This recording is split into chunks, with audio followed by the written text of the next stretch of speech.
Hello and welcome to FPL, mate, your best mate for Christmas.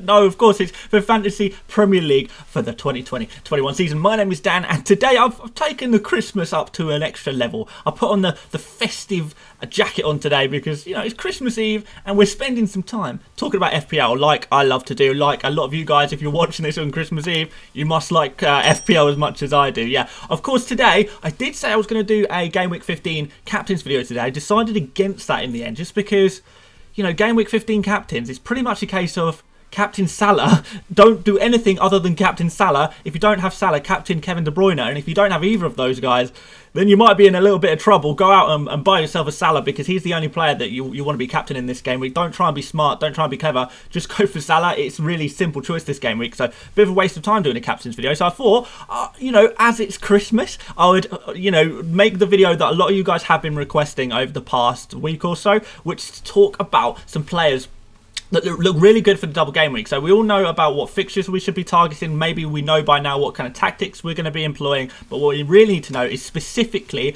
which players do we want to bring in for that double game week. Whether we're using transfers right now, whether we are... Maybe we're wildcarding now and we want to think about what team we can build and what players we should be targeting for that double game week. Or maybe some of you guys are even free hitting in Game Week 19 and you can see kind of what players you would want to have in your free hit squad. So all in all, it's just a big load of fun about what kind of thing you can do for this double game week, and we're going to go through team by team. There's 10 teams I've selected that I think are worth targeting, at least a little bit worth targeting. Obviously you're not going to be able to get everyone, you don't have to get everyone, maybe some work more than others for you, but we're going to go through them all anyway, and yeah, you can see what you think to these picks for double game week 19. So let's start ourselves off in Chelsea. Now, as you can see, I've selected 3 players here. I'm going to pick 3 players from each team, and maybe we'll very, very briefly talk about some of the other options as well. But I do want to keep this video relatively short because it's Christmas Eve. I should probably go and, you know, chill out a little bit maybe. But anyway, Pulisic is a player I'm really liking the look of. He's just come back, so we don't really have much evidence to suggest that he's going to be absolutely rocking it, other than the fact that he ended last season so well. We know, and when we watch him as a player, he's a really, really fantastic player, and it's always been a case of if he can stay fit, you know, for a sustained period of games, he's going to be a really good option. I remember last Christmas, he burst onto the scene and has a really nice run of fixtures before he got, not fixtures, sort of performances before he got injured again. Maybe the same thing's going to happen this year, but the important thing is that his performances were really good. So maybe this is the Chelsea attacking player that you want to be going for, because it's been really difficult to select the right Chelsea attacking player. I think Pulisic might be the one. Fixtures against Fulham and Leicester. Fulham, pretty good fixture. Leicester, it's an okay fixture, so perhaps you would want an attacking player there, but I would probably be more looking to make sure I had at least one defender, and I've written here Chilwell and Zuma. Chilwell is going to be back for that double game week. His injury is kind of short term. So once he's back, whereas Reece James, his injury, although he'll probably be back and available sooner than Chilwell, his injury is a little bit more recurring, so his minutes might be managed, particularly over a double game week. Reece James might only play one of those two, whereas Chilwell, I think he's going to play both of them, so that's why I prefer him. And then Zuma as well, he's likely to play both of those games as well. That's something that we need to be looking out for as well. Players that are likely to play twice in that game week, of course. So those are the players I'm looking for Chelsea, but let's have a little move on and have a look at Fulham. Now, I'm guessing, guys, you didn't expect to see Fulham on your screens today in this video. But yeah, I do want to talk very briefly about Fulham. Obviously, there's 2 games, but they're both horrible games. So Chelsea and Manchester United, they're not really amazing games, but Fulham have looked a little bit improved. And the one player that I actually do like the look of from Fulham right now is Lookman. He's only 5 million. He's only 1.6% ownership. The price is what really looks nice though, because if you're perhaps looking to bench boost, I know a lot of you guys will be looking to bench boost in Game Week 19, you do want to fill your bench with some players that are cheap enough that you don't take money out of your main team and still start and still produce results. And Lookman could be the solution there. I think he looks pretty good. And also, I know these 2 fixtures aren't good, but when we're looking a little bit longer term, so say this is for your wildcard team or transfers rather than a free hit team, Lookman plays Burnley in Game Week 17, he plays Brighton in Game Week 20, and in Game Week 21 he plays West Brom. So the fixtures around the double are not too bad for Fulham, even though these 2 games are horrible. But, you know, Lookman plays 60 or more minutes in both of these games, Chelsea and Manchester United. That's 4 points automatically. Maybe he can grab something against one of those teams though. We'll never know. But we'll move on anyway. to Leeds United. Now this is a little bit more interesting. I think you do probably need to pick up at least one Leeds player, especially if you've got a lot of options on your hand. I would want one Leeds player, and I'm kind of worried that in my personal team, don't think I'm going to be able to get a Leeds player in. But I would be mostly looking at Bamford and Rafinha, the attacking players. Now, you could go for Dallas. I know Dallas has been producing some attacking results as well. But Leeds, as far as clean sheets are concerned, it's really not looking good. But maybe they can keep a clean sheet against Brighton. I'm not sure. But across 2 games, when you've got a team that is attacking as Leeds and do score as many goals as they do anyway, you kind of got to have an attacking player from their team to try and capitalise on that. So Bamford is going to be the main guy that you want, but there's also 5.4 million for Rafinha, so another really nice cheap option if you're struggling for budget, trying to stretch to get a nice team for the double game week. So that could be a really nice option, and he's looked really good as well, providing assists and stuff like that, and he could have scored a couple of his chances as well, which unfortunately he hasn't done. But yeah, the Brighton game is not amazing for an attacker. The Southampton game is not an amazing game for an attacker either. But when you combine the two with a team like Leeds, I think there's going to be some results there. So definitely something to consider. Next up, Leicester, and they've got Southampton and Chelsea. And these combined fixtures, Southampton and Chelsea, I guess I'm not really so keen on. I would say I've got Justin written down here, and I would say that if you already have Justin, keep him in your team. I'm not sure I would be looking to bring in Justin though, because realistically against Southampton and Chelsea, is that 2 clean sheets? Is that even 1 clean sheet? I'm not sure. You'd be taking a little bit of a risk there, and maybe that's a 4-pointer for Justin, maybe a little bit more, you never know. But there's definitely better options in defence that you can go for a similar or even cheaper price. But if you've got Justin already, you may as well keep him. But I've written down Vardy here. Now, even though these fixtures aren't great, we've seen already the Vardy will just score against anyone. It doesn't matter the fixture difficulty. In fact, he arguably thrives against these bigger teams. So against Chelsea, that's going to be nice for him. Southampton, not really sure what will happen there. It would be really interesting to see how that game goes. But we have to remember, around this time last year, what was it? Leicester beat Southampton something like 8-0 or something ridiculous like that, didn't they? Might have even been 9-0. But yeah, there was plenty of goals from Vardy was involved in those. So that was a really good one around this time last year. So it could be pretty good. I wouldn't worry. I wouldn't concern yourself with that too much. Leicester players are definitely not essential in this double game week, but something to think about at least. On to Liverpool now, and this is something that I think is really important, and the most important thing you should be doing right now is making sure you have Salah in your team. Now, I said earlier, you need Salah so you can captain him.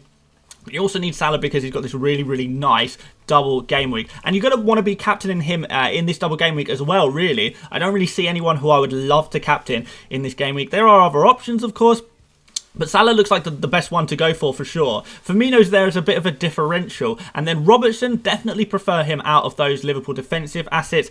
Not sure if I would go for Matip, because maybe you don't get a clean sheet against Manchester United. I think a clean sheet against Burnley is kind of likely. So what's that? That sort of leaves you on around 8 points for Matip. But with Robertson against Manchester United and Burnley, chance of a 1 clean sheet out of those 2 games, you would say. But you also got these really nice attacking returns. And Robertson is 7.3 million. Alexander-Arnold is at 7.2 million. Robertson's producing a lot more creativity to, creating chances, taking more shots than Trent Alexander-Arnold is per minute played.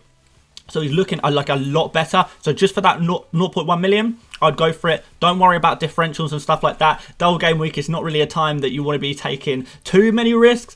The risk is already taken by playing your chip and stuff like that, or playing your chips around this game week. All you want to do is just focus on who is going to get you the most points, and the answer to that question is Robertson.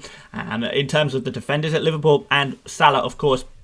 I don't think I'm going to be able to get Robertson into my fantasy team for this game week, and I'm really jealous of you guys who will be getting Robertson in, because that's going to be awesome. But Salah, absolute must. You've got to get him into your double game week 19 teams.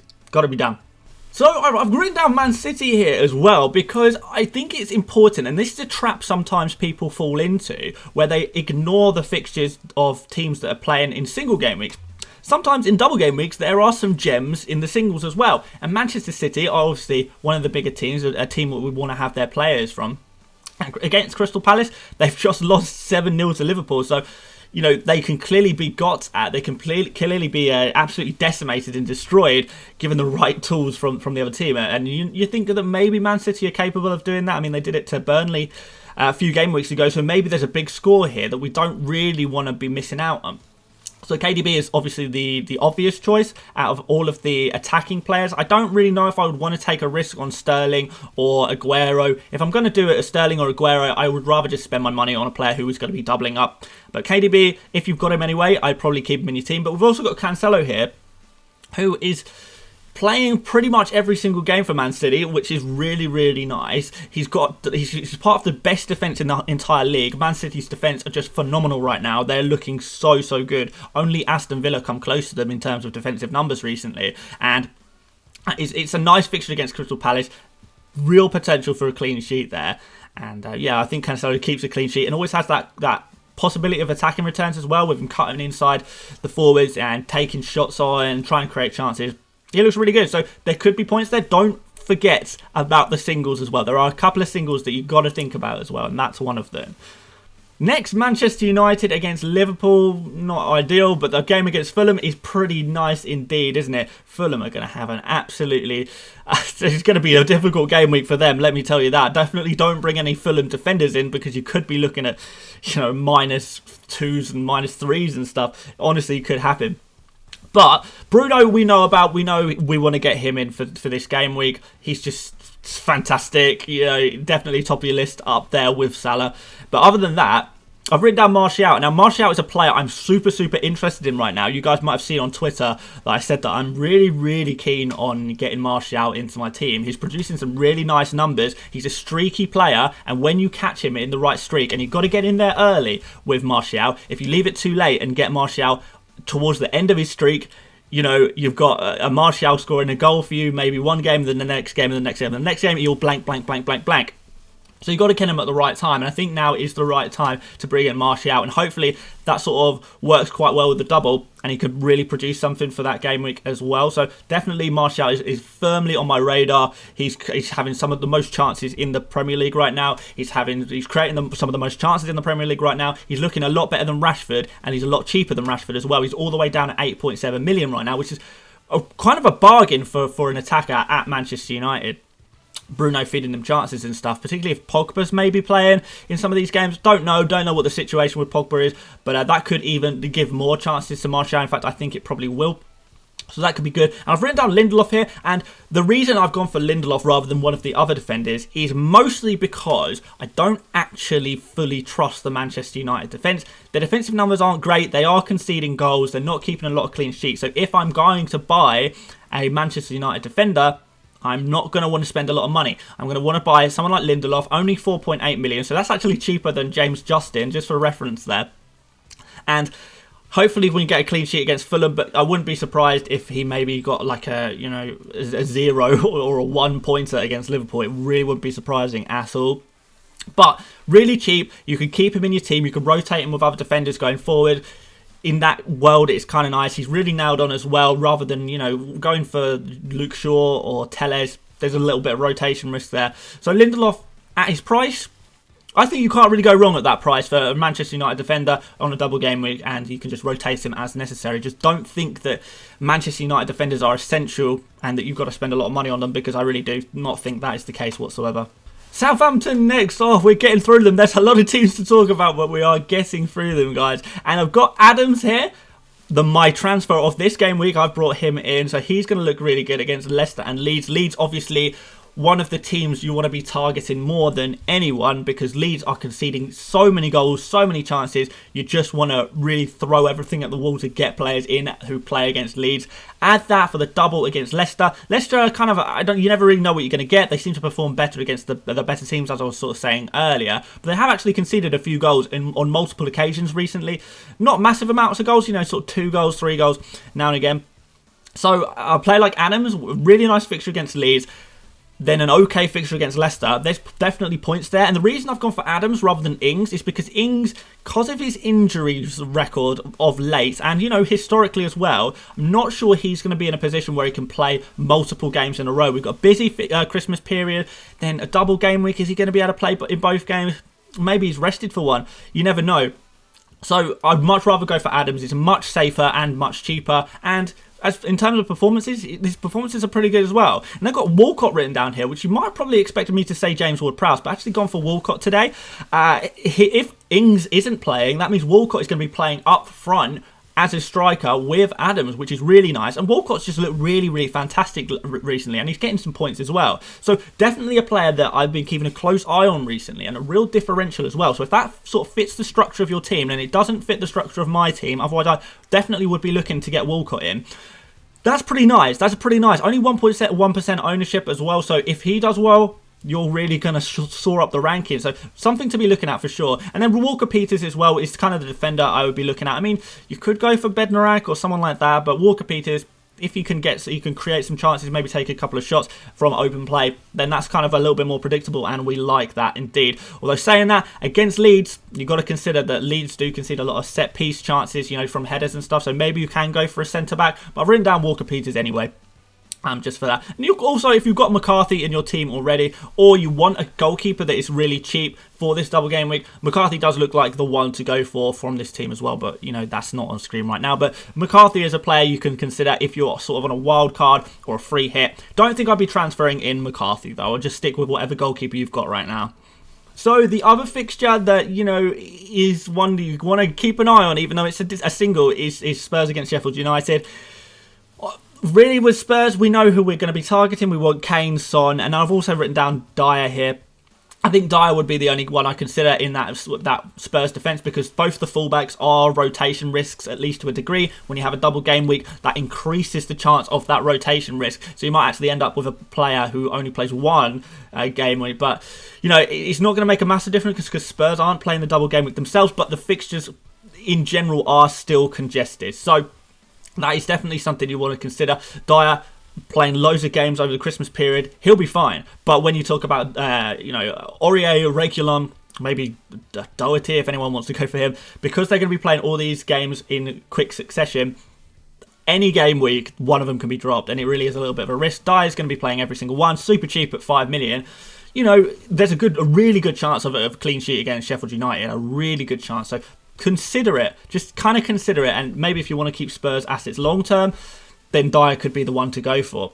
And finally, we're getting through. We've got through these finally. We're going to finish off with West Ham, and this is probably the most interesting one. I put all of these teams in alphabetical order, but it turns out the best one is last. So West Ham have these two really nice home fixtures against Burnley and West Brom. Now, I think these fixtures are much better from a defensive standpoint than an attacking standpoint, but there definitely is some potential to get some attacking returns there as well. So Bowen is the obvious attacking choice. I know you would probably expect me to say Antonio, but there is, you know, with his injuries, tight schedule, there is going to be a bit of rotation there, so not sure I want to go for Antonio on this one. I think it's too risky as well. Aller is going to be a rotation risk with Antonio, so we don't want to go for him. So it really leaves Bowen as the main attacking guy, unless you want to take a risk on Benrahma or someone, but I wouldn't really recommend that. Just go for Bowen. He's looking really good, creating a lot of chances. I said a couple of weeks ago a lot about him. Looks really good. We've got Soucek if you want to go for a cheap option, maybe for bench boosting, for example.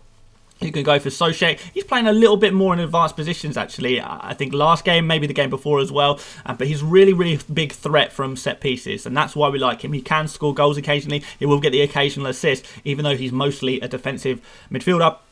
He's going to get you, I don't know, even if he can get a clean sheet in one of these two games and play 60 minutes in both of them, that's 5 points there already. Then you only need, you know, an assist or something, and that soars his total score right up. So that could be really interesting. But the one I'm looking at the most here is Southampton.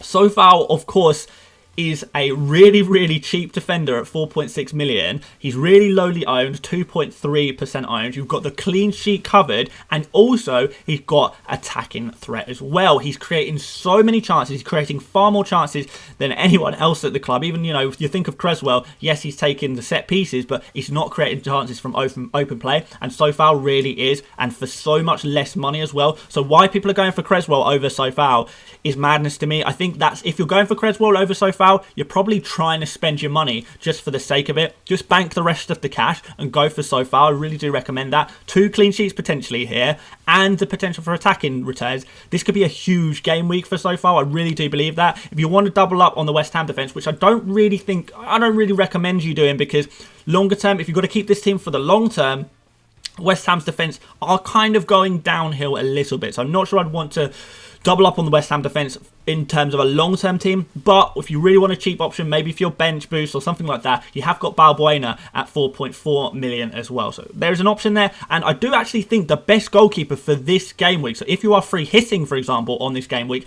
that goalkeeper is going to be Fabianski for me. I think he's probably got the best chance of getting the most score out of all goalkeepers in this double game week. So if you're free hitting, or if you already have Fabianski in your team, that's going to be really nice for the double game week 19. And there you go, guys. That is all of the players that I'm looking at for double game week 19, basically. I hope this was useful for you guys. I hope you, you took something from this. Maybe it helped inspire what kind of players you want to be bringing in for this double game week. I've obviously, like I said, a few of you guys did request this, so hopefully I've quenched your thirst for this video. And hopefully this video stands up for a couple of game weeks, and you can refer to this at your leisure. But thank you so much for watching, guys. If you did enjoy today, please do give a big thumbs up on the video. Super helpful. A little festive like on the video. It's all good. It's all good. Subscribe, of course, if you haven't done already. I would really, really appreciate that as we push even closer and closer to 50,000 subscribers. I think it can be done within the next month and a half, maybe. We'll see. But other than that, guys, thank you so much for watching, guys, today. Merry Christmas, because of course it is Christmas Eve, but some of you might even be watching this video on Christmas, so Merry Christmas if that is the case. I hope you all have a wonderful time. If you're stuck indoors, just try and make the most of it. Just as long as you're healthy and happy, that's all that matters, really. So just try and make the most of it as much as you can. But thank you so much for watching, guys, and I will see you after Christmas. See you later, mates. Bye-bye.